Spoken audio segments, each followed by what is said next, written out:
Welcome back. You're watching KTN Prime. Now, events that unfolded at the Ethics and Anti-Corruption Commission today played like an April Fool's joke. The Commission's vice chair claimed she had been offered an ambassadorial position as an incentive to resign as a commissioner, a resignation that would force the reconstruction of the graft-fighting body.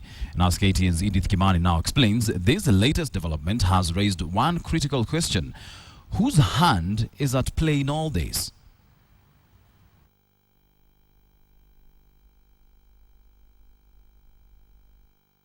Some sharp, deliberate and damning allegations. Professor Jane Onsongo was made to promises of ambassadorial appointments to the United States, and of course she's gone ahead under the weight of blackmail and stepped aside. Kaluma had more.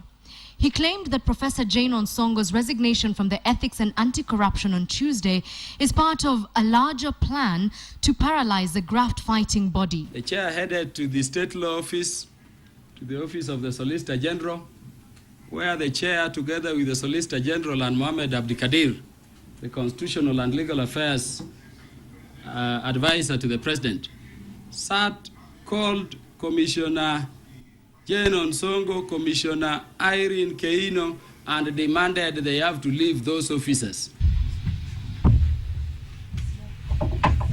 Even before Kaluma's claims registered, the EACC Vice Chairperson Irene Keino called for a separate press briefing.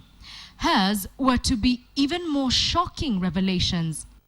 State that there's a brazen attempt to force my resignation and disbandment of the commission by a clique, which is a clear subversion of the Constitution. I was also requested to resign and be given a new job as Deputy Ambassador to Brazil, which I flatly declined. Keino's allegation of an ambassadorial job offer is telling. The Constitution clearly lists under the functions of the President the power to nominate and, with the approval of the National Assembly, appoint and dismiss high commissioners, ambassadors, and diplomatic and consular representatives.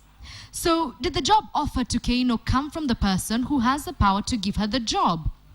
And just who was at the meeting? At this point, I would not want to state that, the kind of category of people that were meeting.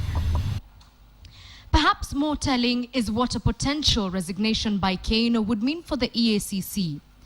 Under the EACC Act of 2011, no business can be conducted without a 2/3 quorum of the commissioners. With Onsongo already out, a resignation by Keino would leave only Chair Muma Matemu forcing a reconstitution of the commission. And the idea that these commissioners ought to be removed is coming after the Anglo-leasing cases were taken to court. There are issues that are at heart of this attempt.